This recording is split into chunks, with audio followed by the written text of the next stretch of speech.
शुक्राचार्य ने शर्मिष्ठा से कहा क्या देख रही हो, दासी बन जाओ, मेरी बेटी के साथ दासी नौकरानी बन करके जाओ। महाराज एक पालकी में देवयानी बैठी है, दूसरी पालकी में शर्मिष्ठा दासी बन करके जा रही है। ससुराल के जाते समय महाराज शुक्राचार्य ने कहा कि सुनो महाराज यादव जी, धोखे से भी मेरी बेटी के अलावा इस दासी के साथ कोई भोग विलाप न हो जाए। जिस दिन तुमसे गलती हो गई समझ लो उस दिन तुम्हारे ऊपर बुढ़ापा आ जाएगा। महाराज आज देरी नहीं हुई है, शर्मिष्ठा और देवयानी को लेकर याति अपने घर आए। समय आने पर देवयानी ने 2 पुत्रों को जन्म दिया। एक दिन महाराज याति घोड़े से सवार होकर के शर्मिष्ठा के महलों के सामने होकर के जाने लगे। सोई शर्मिष्ठा ने इशारा दे के बुलायो, महाराज इधर तो आओ, महाराज इधर तो आओ। महाराज याति घोड़े से उतरे और शर्मिष्ठा के पास पहुंच गए। शर्मिष्ठा ने जवाब दिया, सुंदर आसन पर बिठाया, पानी पिलाया और पिला करके कहा महाराज एक बात मुझे बताओ, जो ससुराल में दहेज मिलता है उसके ऊपर हक किसका होता है? बताओ परिचित महाराज।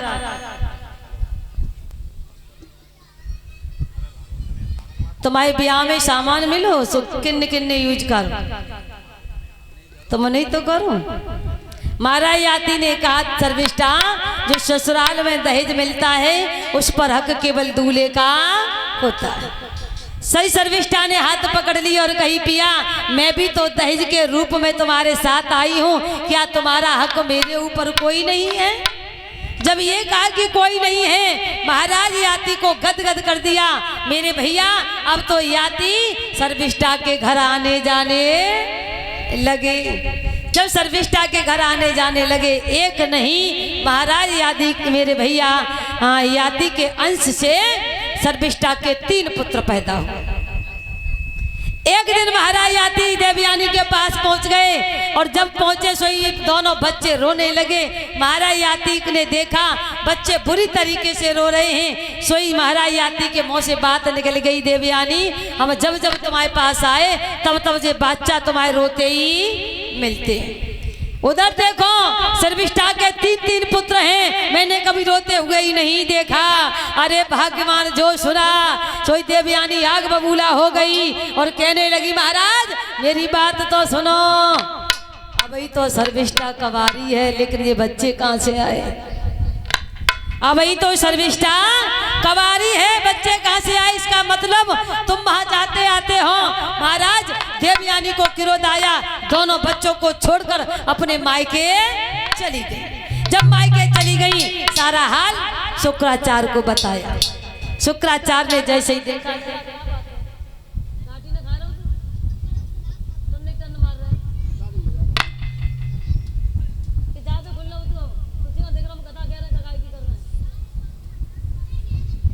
महाराज आज देरी नहीं हुई, शुक्राचार्य को इशारा हाल बताया। शुक्राचार्य ने कहा यादव जी तुमने मेरी बेटी के साथ में गलत छल कपट किया और बोले हैं कि यौवनी के मधु में तूने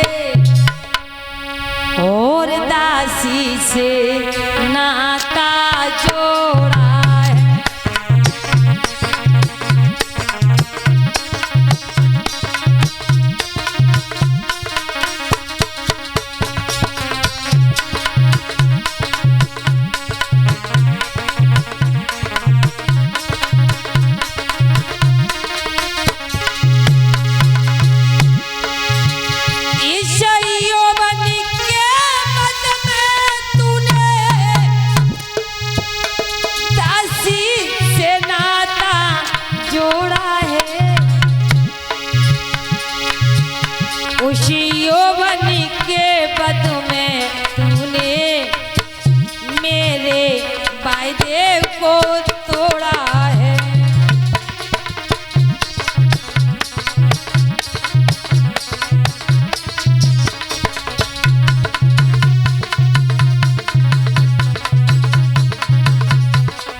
खा जाए, रह जाए नर्तन शक्ति अभी, तो आज बुढ़ापो आई जाए।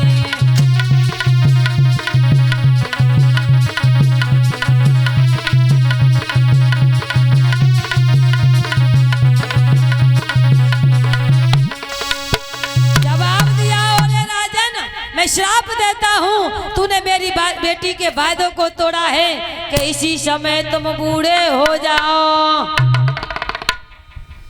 महाराज आज याति बूढ़े हो गए। महाराज याति जब बूढ़े हो जाते, काय बिटिया कूलर तुम्हारी चांद भाई रखवा दे।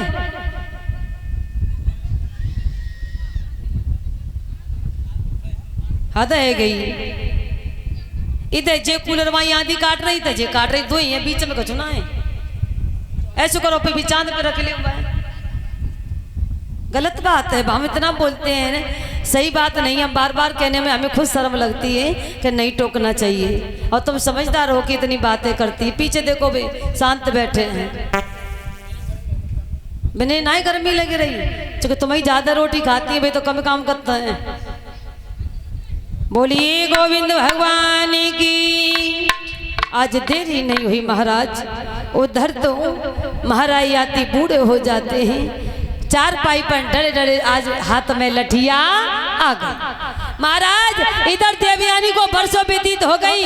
मन में विचार आया, मेरे पिया पता नहीं कैसे होंगे। पिताजी से आज्ञा ली और लौट करके जब आई हैं महाराज, तो क्या देखो देवयानी हष्ट खूब जवान है और महाराज याति के हाथ में सोटा खटक रहो है, बूढ़े हैं। महाराज देवयानी को देख करके दया आ गई और कहा कि पिया मेरे पिता के पास चलो। देवयानी लेकर के अपने पिता के पास पहुंच गई और कहा कि पिताजी कोई उपाय हो तो बताओ। सोई शुक्राचार्य ने कही कोई उपाय नहीं है, इनके 5 पुत्र हैं, कोई एक बच्चा पे एक जवानी दे दे और इनको बुढ़ापो ले ले, बस यही उपाय है। महाराज देवयानी के बच्चों को बुलाया, मना कर दिया। शर्मिष्ठा के बच्चों को बुलाया तो मेरा पुर नाम के बेटे ने कहा कि पिताजी ये शरीर आपसे ही उत्पन्न पैदा हुआ है, आप जो कहोगे मैं करने के लिए तैयार हूँ। आप मेरी जवानी ले लो और मुझे अपना बुढ़ापा दे दो। महाराज याति ने अपना बुढ़ापो दे दियो और पुर नाम के बेटा की जवानी ले ली। बरसों तक राज्य व्यतीत किया, भोग भोगा। एक दिन याति ने सोचा कि इस जवानी से कभी पेट भरने वाला नहीं है। पुर नाम के बेटों को बुलाया और बुलाकर के कहा कि बेटा अपनी जवानी वापस ले लो, मेरा बुढ़ापा मुझे दे दो। महाराज याति ने बुढ़ापा वापस लिया और इधर जवानी बेटा की वापस दी। मेरे भैया चंद्रवंश का राजा बना दिया। पुर नाम के बेटे को राजा बना दिया। तब तुर्मंश नाम के देवयानी के बेटे ने कहा पिताजी तुमने दासी के बेटे को राजा बना दिया, ये बात अच्छी नहीं है। ये गुस्सा हो गया, क्रोध हो गया।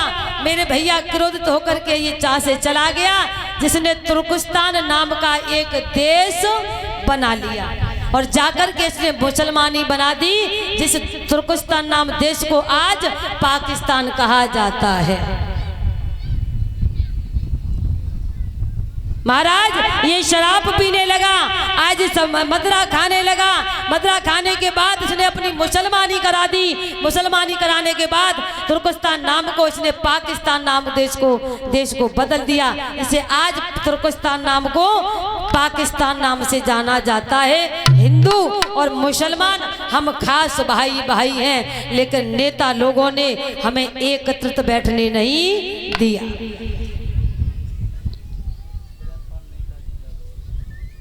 नहीं बैठने दिया महाराज। क्या नाम है? और देखिए 101 रुपये हमारे पास आए हैं प्रेमपान नेताजी की तरफ से, और ये 51-50 रुपये हमारे स्टाफ वालों के लिए आए हैं। कामना करते सद्बुद्धि प्रदान करी, समाज में सम्मान मिले, भगवान का आशीर्वाद हमेशा सर पर बना रहे। बोलिए गोविंद भगवान की। महाराज ऐसे चंद्रवंश आगे चला। इन्हीं चंद्रवंश में आकर के महाराज हुए हैं मथुरा नगरिया में आके उग्र शहर, बड़े धर्मात्मा राजा हैं महाराज। इनके राज्य में शेर बकरी एक ही घाट पर पानी पीते हैं। भैया